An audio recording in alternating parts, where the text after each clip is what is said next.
আজি হাজোৰ ৰামদিয়াৰ ৰাজহুৱা প্ৰেক্ষাগৃহত হাজো আঞ্চলিক প্ৰাক্তন আলফা সমন্বয় সমিতিৰ উদ্যোগত অনুষ্ঠিত কৰা হয় কামৰূপ জিলাৰ অষ্টম দ্বিবাৰ্ষিক অধিৱেশন। এদিনীয়া কাৰ্যসূচীৰে অনুষ্ঠিত হোৱা এই অধিৱেশনখনত আগন্তুক বৰ্ষৰ বাবে দিলীপ শৰ্মাক সভাপতি, বিষ্ণু দাসক সম্পাদক হিচাপে নিৰ্বাচিত কৰি কামৰূপ জিলা সমিতিখন গঠন কৰা হয়।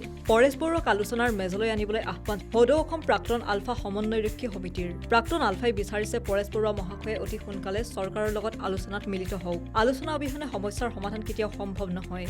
সেয়েহে চৰকাৰে এই ক্ষেত্ৰত ইতিবাচক পদক্ষেপ গ্ৰহণ কৰি পৰেশ বৰুৱাক আলোচনাৰ মেজলৈ আনিবলৈ আহ্বান জনায়। অসমৰ মুখ্যমন্ত্ৰী ডঃ হিমন্ত বিশ্ব শৰ্মাই ভাৰত চৰকাৰক সৈমান কৰাই পৰেশ বৰুৱাক আলোচনাৰ মাজলৈ আনি এই দীৰ্ঘদিনীয়া সমস্যাটো সমাধান কৰাৰ বাবে আহ্বান জনায়। সম্প্ৰতি প্ৰাক্তন আলফাই যথেষ্ট জটিল পৰিস্থিতিৰ মাজেৰে জীৱন অতিবাহিত কৰিবলগীয়া হৈছে। সেয়েহে উচ্ছেদিত ভূমিত প্ৰাক্তন আলফা সদস্যই লিজত লৈ উচ্ছেদিত ভূমিত খেতি-বাতি কৰি সন্মান সহকাৰে জীয়াই ৰখাৰো পোষকতা কৰে। আজি সদৌ অসম প্ৰাক্তন আলফা সমন্বয়ৰক্ষী সমিতিৰ অবিভক্ত কামৰূপ জিলা সমিতি আজি অভিৱৰ্তন আছিলে আৰু ইয়াত সাধাৰণ সভাখন হৈছিলে। এই সাধাৰণ সভাত পুৰণা সমিতি ভংগ হৈছে, নতুন সমিতি গঠন হৈছে। গতিকে ইয়াত আজি সভাপতি হৈছে দিলীপ শৰ্মা আৰু সম্পাদক হৈছে বিষ্ণু দাস প্ৰমুখ কৰি 31জনীয়া এখন সমিতি গঠন হৈছে। গতিকে আজি এই সভাখনত প্ৰায় 5 শতাধিক আমাৰ সতীৰ্থ আহি ইয়াত কামৰূপ জিলাত যোগাযোগ কৰিলে। যাতায়াতৰ সুচল অৱস্থা আজি বা কালি তাৰিখৰ পৰা নাছিল, যিহেতু মাননীয় প্ৰধানমন্ত্ৰী মহোদয় অসমলৈ আহিছিলে। গতিকে যাতায়াত ব্যৱস্থাটো বৰ সুচল নোহোৱাৰ কাৰণে বিভিন্ন দূৰ দূৰণিৰ পৰা বহু আমাৰ সতীৰ্থ থাকি গ'ল। ইয়াত আজি মুখ্যতঃ কেইটামান কথা আলোচনা হৈছে।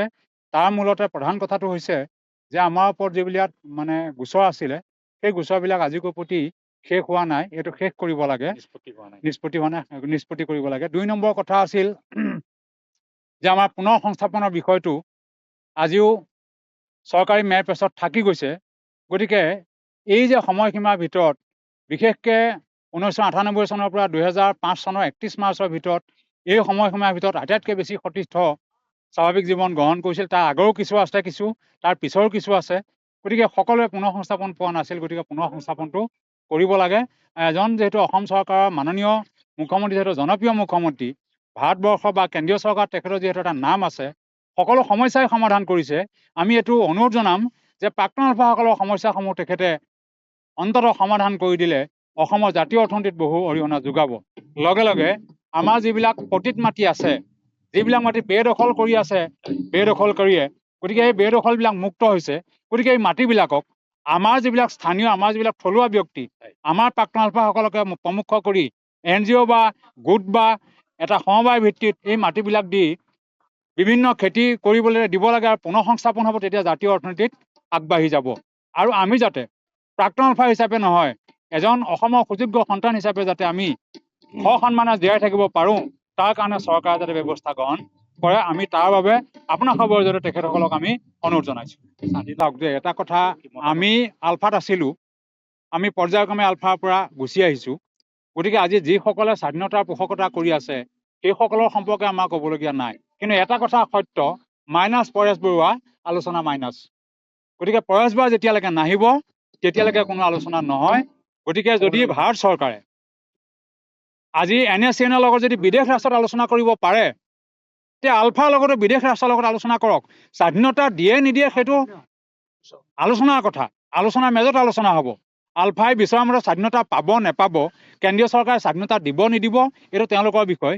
কিন্তু বিদেশ ৰাষ্ট্ৰত হৈ গ'লেও নিৰাপত্তাৰ স্বাৰ্থত আলোচনা কৰিব লাগে। যিহেতু জনপ্ৰিয় এজন প্ৰধানমন্ত্ৰী, জনপ্ৰিয় এজন মুখ্যমন্ত্ৰী, জনপ্ৰিয় গৃহমন্ত্ৰী।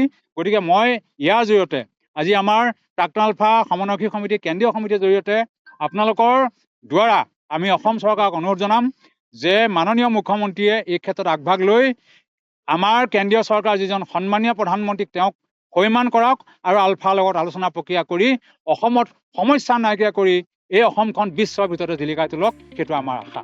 হাজোৰ পৰা Bhrigu Das, news desk report.